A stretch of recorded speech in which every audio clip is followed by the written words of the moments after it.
Cadena de Amor is a climbing, somewhat woody perennial vine with stems attaining a length of 10 meters.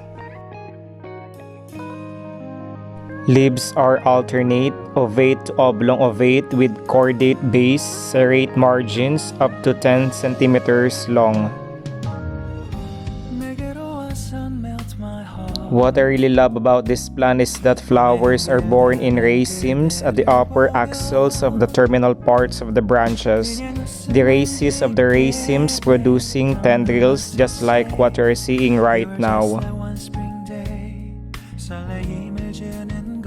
Aside from this, flowers are white or pale to deep pink, up to 2 centimeters long with 5 parted and persistent perianth.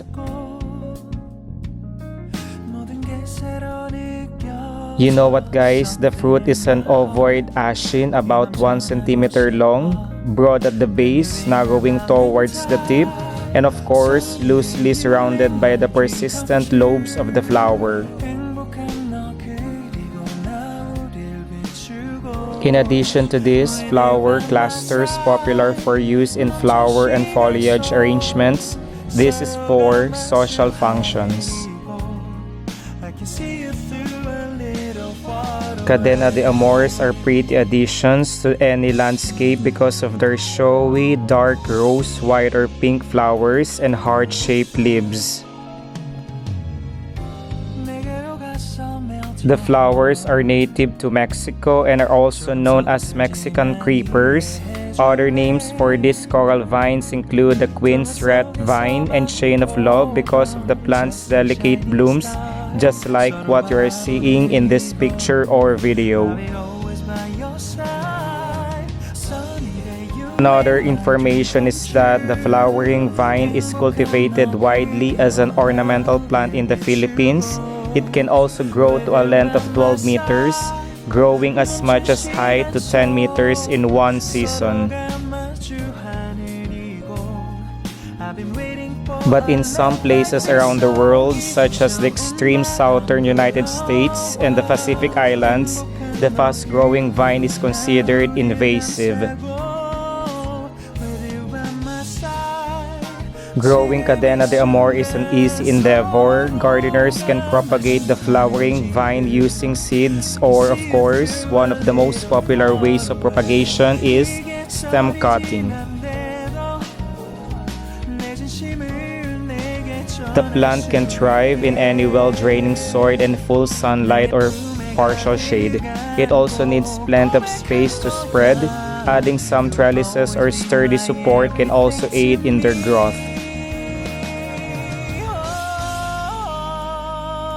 Since the plant is native to Mexico, it's relatively drought tolerant. Gardeners need only water them during the first growing season to help the flowering vine establish itself. Afterward, it only needs to be watered occasionally or once a week during extremely warm weather. Another plant care tip, the one that I can give you, is that Cadena de Amor doesn't necessarily require fertilizer, but growers can add a general purpose fertilizer once or twice during the growing season if it appears to be struggling. Although Cadena de Amor is commonly used in landscapes and floral arrangements as an ornamental plant, it also has several other functions, such as food and medicine. In some parts of the world, the flowers and their tuberous parts are consumed. Thailand even serves the leaves and flowers of Cadena de Amor coated in flour, fried and mixed in noodles, or as an extra ingredients in omelets.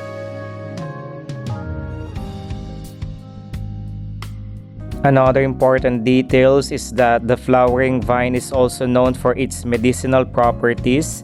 It is used in folkloric medicine in some parts of the Philippines.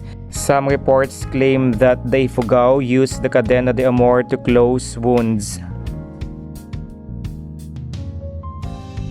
Leaves of the plant are used to reduce swelling and if turned into tea, can be used to treat diabetes. On the other hand, the blooms of Cadena de Amor can be used to lower high blood pressure. What an amazing plant indeed.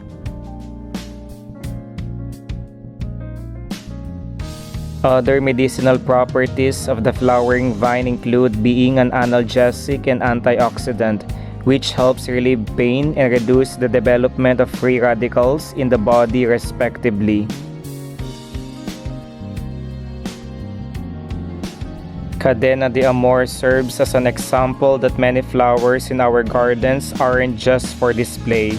They also have different purposes that could tickle our taste buds or provide us with a natural solution to some of our medical woes. To top its benefits, aerial parts including the flowers used in the preparation of tea used as a cold remedy. Thank you so much for your love and support to Sir Miyu Vlogs.